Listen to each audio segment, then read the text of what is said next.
Yo, what's happening, folks? It's UNHOST here. Welcome to another episode of Facts. And today I want to talk to you guys about something that's not exactly in the vanilla of survival Minecraft yet. It's the beacon blocks, and they are right in front of you. They're the diamond-colored, glass-shaped blocks right on top of the resource pyramids right in front of us. So I want to answer some questions that I've had. I've been messing with them through the past couple of snapshots, and I've really got some deep questions about how exactly do they work, how do they function, what do we need to sacrifice, how much.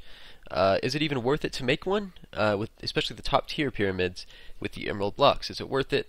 How far outside of the radius can we go? Stuff like that. So hopefully we can answer some questions that you've been having with the beacon blocks and basically cover all the grounds, go in every nook and cranny and find out exactly what they do and if it's worth it. So as you guys could tell from the opening shot, you've got the four different kind of resource blocks you can make this out of. You've got the iron, gold, diamond, and you've got the lovely emerald. And you've got the four different styles of pyramids, the different heights. You've got the 1 high, 2 high, 3 high, and 4 high. Add one more with the beacon block, and yeah, shoot a ray up. They, give you the little boost, whatever you choose. After you sacrifice a kind of mineral, I guess you could say, or a sacrificial piece of whatever you want. That's either going to be the iron ingot, the gold ingot, the diamond, or the emerald, and as they can be made out of all of these solidly, you can actually make them out of any kind of resource block altogether, as you guys can see here, and they still work. They still work exactly the same.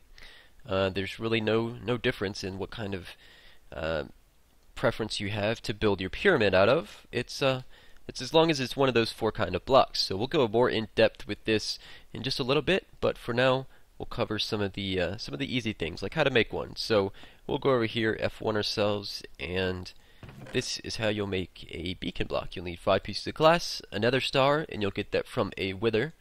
If you make a wither out of the, 4 soul sand, you'll also need your wither heads from the wither skeletons and the nether fortresses.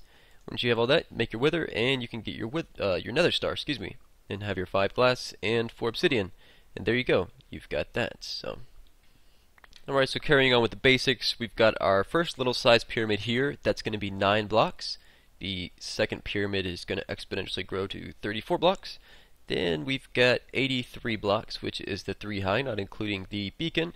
And the last is actually going to be 164. So there you go. That's the amount of blocks you're going to need for each type. And like I said, we'll go in depth with each one of them, and I'll let you know exactly what you're going to need. Alright, so inside the GUI of one of these things, we're going to see a few different things. I've got my mouse enabled so you guys can see where I'm pointing at. I've got the first little pyramid here, which is exactly what we clicked into, and we can only select speed or haste. So speed and haste are the only two that can be selected with just the single power right here. And you can go up, like I said, with the more blocks and stuff and get different powers. With the next size up, you can get resistance and jump boost, and we'll talk about exactly what these are in just a second. Just one more up, we have the ability to get strength, and each time you got to sacrifice one of these pieces of ingots or diamond or emerald in there. Sacrifice that to get your 8-second. There we go. We've got the final one, which is the regeneration, or we can get, let me see, I'm pretty sure we can get the speed 2, and that requires you to do your primary power with the jump boost 1 and jump boost 2. There you go. And there we go. Now we see we've got jump boost 2. Now you'll see it jump right back up to 8, and that is because it's giving a 3-second pulse. Every 3 seconds it'll pulse and give you another little 8 seconds of a boost. And there we go, we got the jump 2. So, yep, we'll go in depth with each one of those. Alright, so when you're setting up your beacon block and trying to, I guess, reap the benefits, you're going to want to make sure that there's no blocks covering the I think it's 256 blocks above the actual beacon itself. Make sure that the light can actually reach that length, and if you've got something covering it, it'll actually shut off and you can't use it, so that's kind of a bummer. But once we get rid of that and actually expose it, the beam comes back, and looks a little glitchy, but yeah, that's what's up. So even if we go way up here and block it out, that'll still kill the signal, and you have no chance of actually using the beacon for what it's intended for. So once we uncover it, we will kind of go downstairs and try to get that beam back. As you guys can see, there are some visual effects that need to be worked on. Let's see. There we go. There's that beacon all the way to the sky. It's beautiful. So going back to the types of blocks that can be placed down to make a pyramid, in which commits the beacon block to actually activate, is it really useful to actually make these out of, you know, all emerald, all diamond, all gold, or iron, respectively? Is it useful? It doesn't matter. No, it doesn't matter. Whatever you make it out of does not matter. They can be made just like this, and it would be just as effective. It does not affect the radius, it doesn't affect the abilities, and it doesn't affect the power whatsoever, whatever you make it out of. So anything you want to make it out of, if you can't afford the emeralds, that's fine.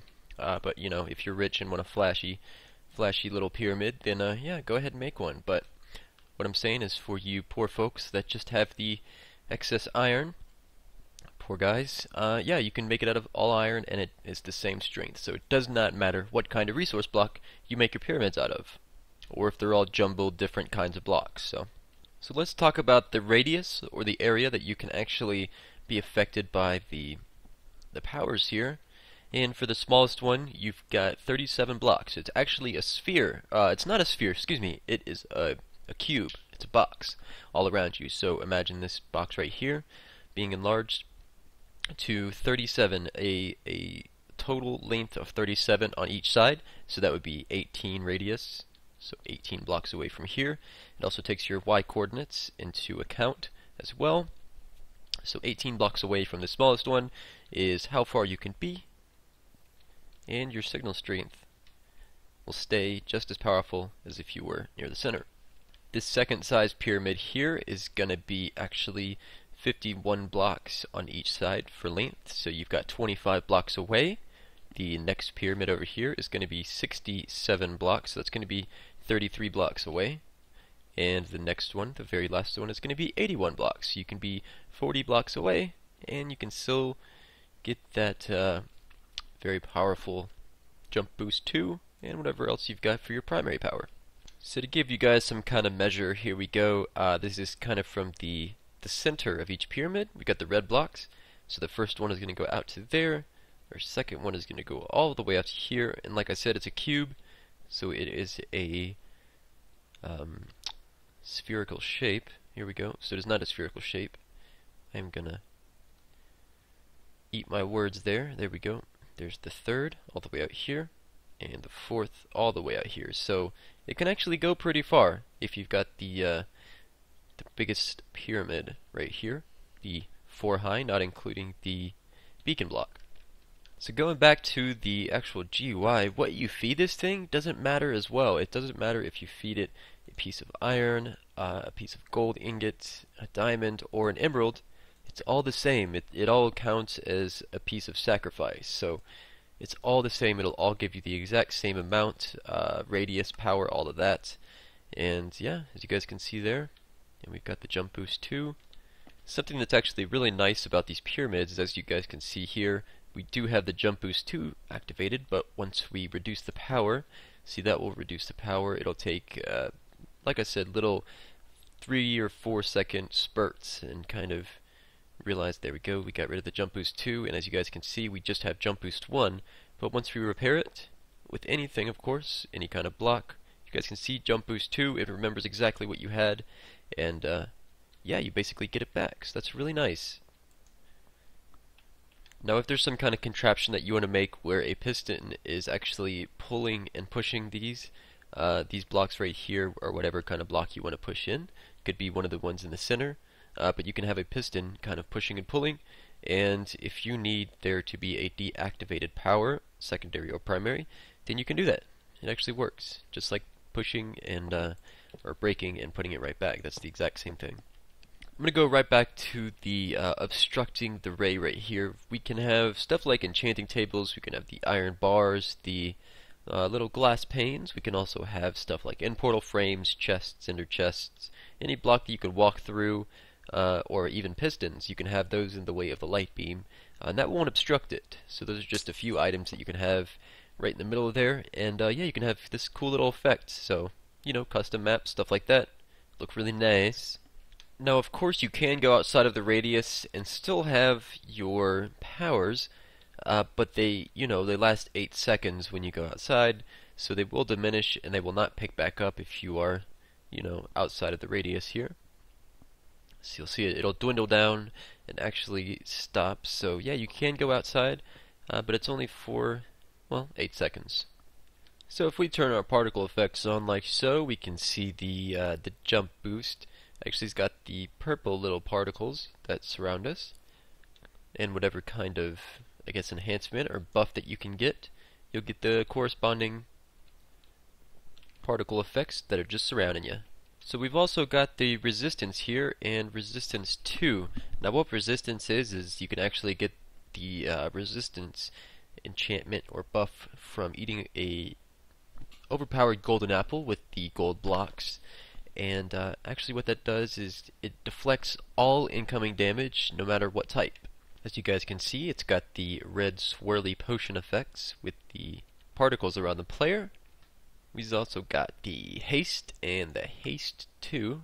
Let's do that real quick. And that will make you mine a bit faster. Check it out right here. The haste 2, see how fast it is? We get the orange particle effects. So we've got the speed mining back. And currently this is the only way in the game to get the haste effect. In vanilla survival, of course. Oh man, I'm Steve. Also, we've got the speed and the speed 2, and obviously that is just the movement player, the movement speed of your player, excuse me. And yeah, just the general quickness, and it also increases your field of view really quick. Last but not least, we got the strength and strength 2. And you can actually get this from the potion, and we've got the bright, the dark red potion effects with the particles. There you go, there's the dark red, and that increases your melee damage. Has nothing to do with how strong your bow attack is, so yeah, it's just the melee damage. So I'll be honest, I really thought that the different kind of blocks would actually mean something, to be different variants and different times and all that, but it has nothing to do with that. They don't matter at all.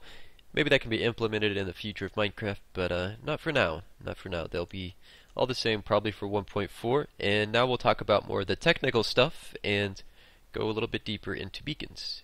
Alright guys, so if we actually go into the Nether, and we decide to make a little beacon block here.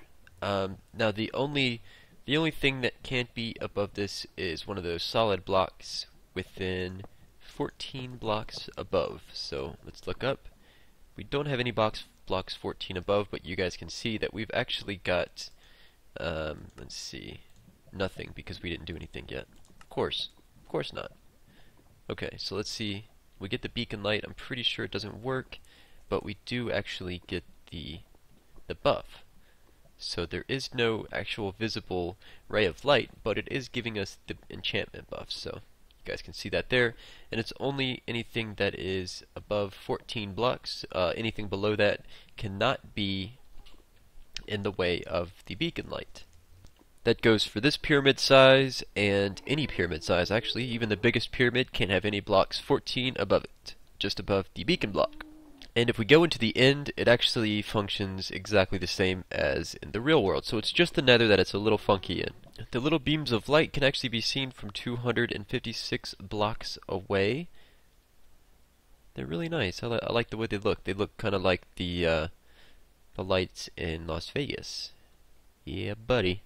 So unfortunately, a couple bugs actually do exist if we, let's see, kind of feed our beacon block diamond and break it. It won't give us the diamond. Hopefully that'll be fixed pretty soon so it can give us that back. Also, the pulsing is real noticeable, as you guys can see if you click into the block just beforehand. Let's see, let's do that properly. The GUI will actually be absolutely closed until we come back into it. So you can't select any powers if you click on it just a little bit too early, right before it kind of picks up on that little pulse. Now you know how there's some things like you can't see ice underneath water, and vice versa and all that. Well, you can't really see the lights underwater, unfortunately. Not very well, at least. And I kind of wanted to test this out, see if it did anything. Not that, but this. Here we go. And not really. It's really faint, but yeah, it kind of conflicts with the water there. Now, looking at the physical beams here, they actually reach past the clouds, but they don't go infinitely high, unfortunately.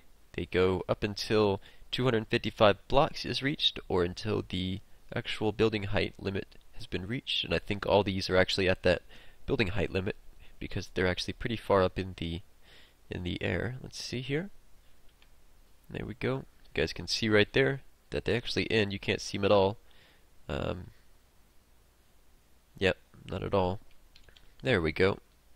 If you get up top of here, they disappear right when your head passes, so they do have a height limit. Not like that's too important or anything. So another question I had was, can you have multiple pyramids that have, multiple powers in multiple places? So if I stood right here, I could get, every single power that I could actually want to get. And yeah, you can actually have everything, every single power, every single buff on at the same time. There we go. We just got a few of them right there, and some of them are wearing off, so that's just from these 4 right here. The actual beacon itself gives off a light level of 12, and yeah, that's enough to even melt ice. Now, while these are completely solid, there's really no way around getting the blocks that are deep in there, not being able to have them, but you've got to have all those.